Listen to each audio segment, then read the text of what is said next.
Hi and welcome back to part 2 of the water features for the garden. Sorry about that, I had to move. Excuse me, my neighbours had some guests around and it was getting a little bit noisy. As you can see, I've got my broom behind me in case I want to go out for a little ride on it tonight. So back to it. Now, water features are quite nice to have in the garden. If you have a little fountain with them, they're quite relaxing, just sitting there hearing the water trickling down. They're also nice for the wildlife. They encourage them to the garden, the birds, the bees and the insects, which help pollinate your flowers and plants. Now, I grow fruit trees. They're designed to grow in pots, and the bees pollinate the flowers, which helps you get better fruit. Also, mine is on a drain, so it covers up the drain. It makes it look a bit nicer, a bit prettier. As I said, I use a dog bath because it's easy to empty. It's got the little tap on it. Because you do get a little bit of algae build-up, so I empty mine twice a year, roughly, and I use an old used scouring pad so I don't scratch the plastic too much to clear off the algae.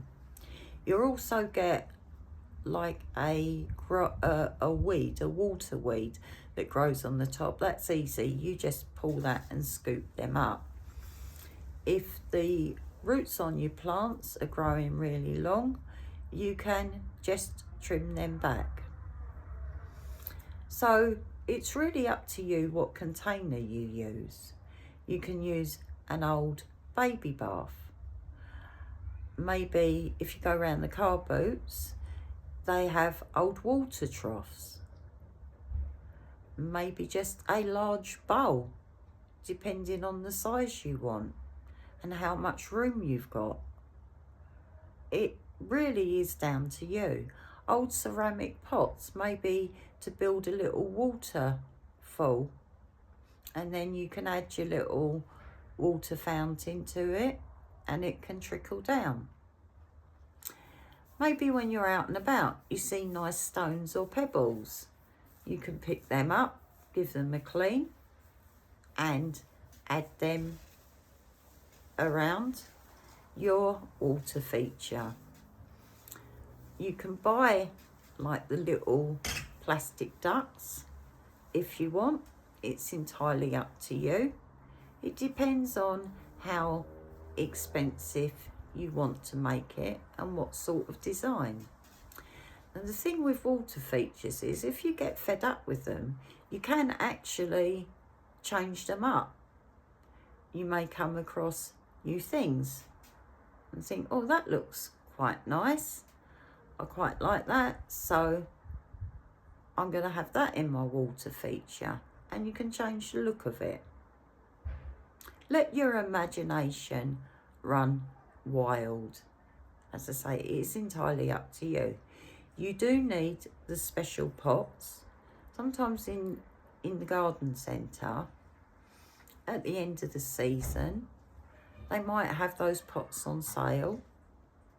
So just pick up a few, put them in your shed. So when your water plants grow, you can actually split them up and make more plants. You do need the aquatic soil and the stones. You can order them online or at the garden centre. You can't use ordinary soil because obviously that will just float to the top. So it really is entirely up to you. You know, it's a design that you've created yourself. Maybe get the kids or the grandkids to help you out, and they can decide Sorry, hubby's just going out. And you can decide what you want. You can have fun with them. Some people get toads and frogs for visiting their garden. Luckily, I don't. They're nature's creatures, so I'd never hurt them, but I'm not too keen on them. They jump about and they make me jump. So you, with a water feature in your garden, you're sort of helping the wildlife and the environment. It's also pretty, the lilies when they grow and they flower. And also the other thing is it encourages the insects to help pollinate your plants, as said. So I hope this video was of some interest to you and you enjoy listening to our ideas. If you do, please tell your friends about us, like, share and subscribe. And as our little community grows, you can maybe come on, have a chat, we can talk about things, and you can share your ideas with us. You know, it's nice to hear different people's ideas and their opinions. You never stop learning in life, and it's interesting. So, cheerio for now. Look after one another. Be good. If not, just be careful and don't get caught. Bye-bye for now.